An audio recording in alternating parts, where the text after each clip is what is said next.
आदमी अपने कुछ पुराने दोस्तों के साथ जंगल में शराब पी रहा था। एक छोटी सी बहस के बाद वह अचानक 100 मीटर ऊंची खाई में कूद गया। यह देखकर पास खड़ा एक युवक डर के मारे सन्न रह गया। मुझे भी लगा कि शायद उसने जीने की इच्छा छोड़ दी है, पर यह देखकर हैरानी हुई कि वह नीचे पानी में बैठकर ध्यान कर रहा था। पर आप माने या न माने, उसके मन में सचमुच आत्महत्या का विचार था। अपने बेटे के किए गए किसी काम के कारण वह हर दिन दर्द में जी रहा था, पर अफसोस वह मर नहीं पा रहा था। उस आदमी का नाम रेगर था, जो एक भाड़े का सिपाही था। वह अकेले पहाड़ों में रहता था। उसके पास बस एक कुत्ता और एक नन्हा पंछी था। लेकिन एक दिन संगठन की एक संपर्क अधिकारी डेमी उसे ढूंढ निकालती है। उन्हें एक बेहद कठिन मिशन मिला था। रेगर को वापस बुलाया गया एक भारतीय लड़के को बचाने के लिए। ये लड़का एक स्थानीय माफिया डॉन दादू शाह का इकलौता बेटा था, और दादू शाह को उसके पुराने दुश्मन आमी ने धोखा देकर जेल भिजवा दिया था। दादू शाह जानता था कि आमी ने उसके बेटे को पैसों के लिए नहीं, बल्कि उसे अपमानित करने के लिए अगवा किया है। इसलिए उसने अपने सबसे वफादार आदमी मुनसैन को हुक्म दिया, किसी भी हालत में उसके बेटे को वापस लाओ, वरना वह मुनसैन और उसके पूरे परिवार को मार डालेगा।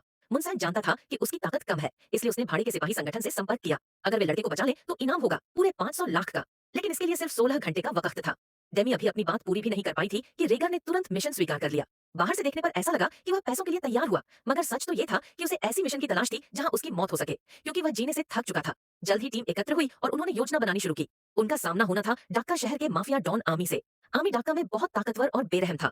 अगर कोई बच्चा भी उसकी चीज को छू ले तो वह बिना कुछ कहे उसे इमारत से फेंक देता था। यहाँ तक कि शहर के सेना अधिकारी भी उससे डरते थे। स्थिति को समझने के बाद रेगर अकेले ही डाक्का की सड़कों पर उतर आया। तभी अपहरणकर्ताओं का फोन आया। फिर एक वैन आकर उसके सामने रुकी और उसे उठाकर ले गई। यह थी उनकी सड़क शैली। उसे एक ठिकाने पर ले जाया गया जहां गुंडे सीधे पैसे मांगने लगे, पर रेगर ने कहा, पहले लड़के को देखूंगा तभी पैसे दूंगा। इस पर गुंडे ने सीधे बंदूक उसकी कनपटी पर रख दी।